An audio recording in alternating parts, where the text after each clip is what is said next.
Girmay Zahilay was born in Sudan to Ethiopian parents. He came to the U.S. when he was 3 years old and was raised in the Rainier Valley. Girmay was elected to King County Council District 2, representing Skyway, the Rainier Valley.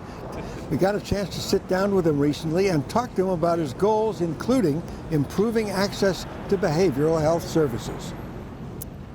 Hi again, everyone. Tony Ventrella. Welcome to Community Conversations. It is my thrill, yes it is, to meet this gentleman I'm about to talk to, Girmay Zahilay, who is our King County Council representative from District Number 2. Girmay, I watched your video the other day on your website, and I'm going, I want to meet this guy. I got so many questions.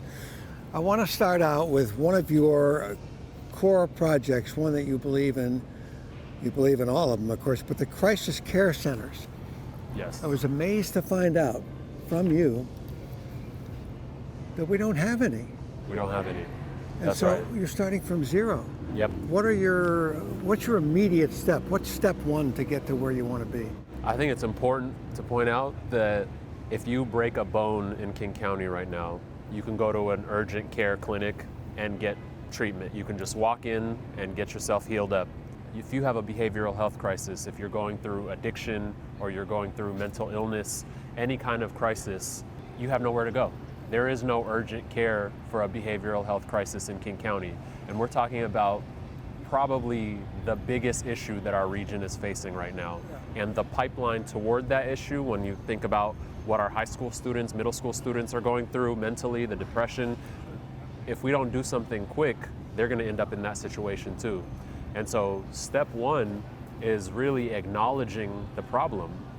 Because what's happening right now is people who don't have the support they need when they're going through crisis, they're ending up in emergency rooms, they're ending up in jails, they're ending up getting into all kinds of trouble. And our region is not acknowledging that this is a policy decision. We have not made the investments that we need to solve this problem.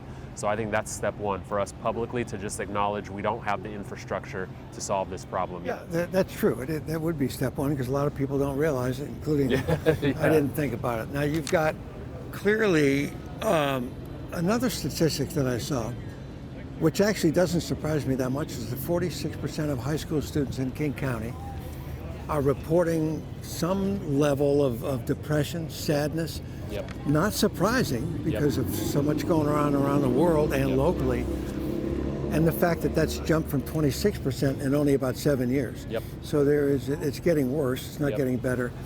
And you've got 2.3 million people in King County served by no crisis care centers. Yeah. So the job is out there. Who do you need to convince to start this ball rolling? Who do you need to convince? Well, we need to convince everyone to get around the same solution.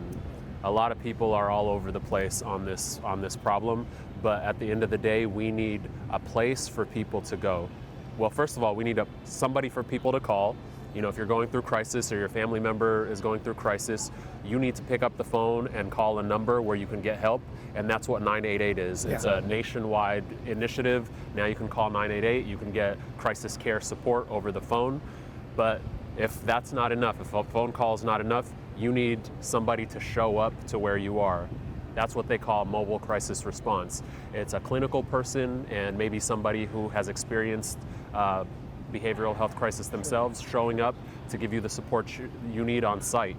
And if that's not enough, in the few cases where even a mobile crisis responder is not enough, you need somewhere to go.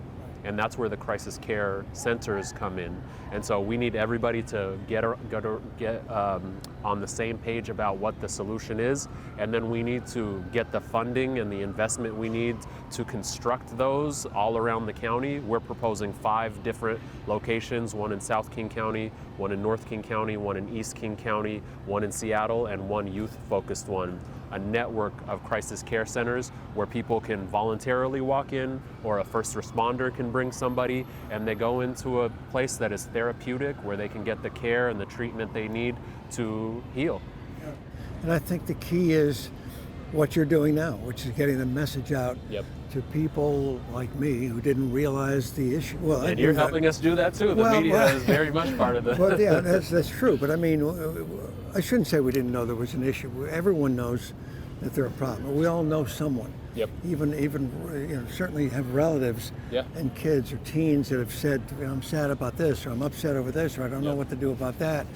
And the walk-in part of it is so huge. It's huge. You're so right about and you brought up a good point. Your analogy with the broken bone thing. Because what if there was no place to walk in for physical injuries? Suddenly that would be an issue that everyone would know about. Absolutely. But this is one that's hidden away. So thank you for starting the ball rolling on this, and let's just team effort. Let's keep it going. Another thing that I was intrigued by was obviously food banks have done a ton of great work since the beginning, way before the pandemic, but during the pandemic and following, and they always do around the holidays and all that.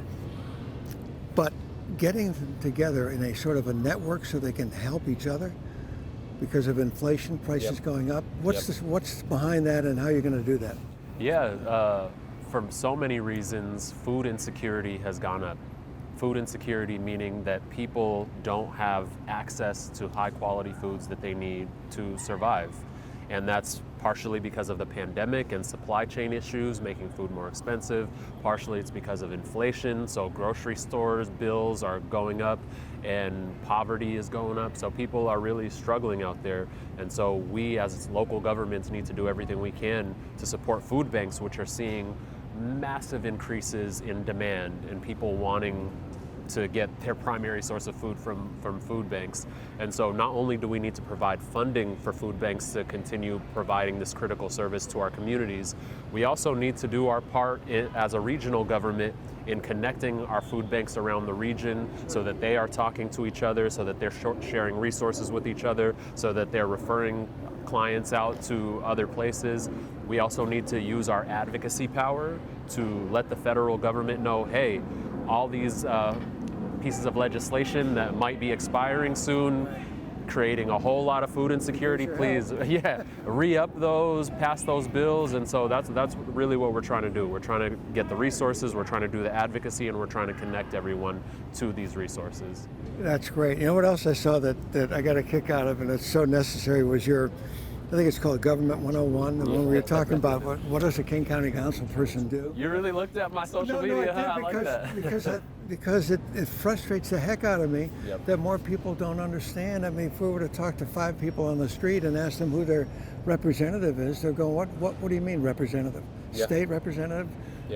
A county rep, mayor, and the answers are going to be, I don't know. I have no idea. I know who plays center field for the Mariners, or right field, or whatever, which is good. But this other information. So I love that. Is that an ongoing thing? I try to do that a lot. Civics 101. You know, I personally didn't learn a lot of civics when I was going to public schools, so that's a gap in our education system, and it's so important. And then when it comes to the federal government, if there's a presidential election, we have a whole media landscape that's dedicated to sharing that information to our communities so people know when to vote, they know about presidential elections.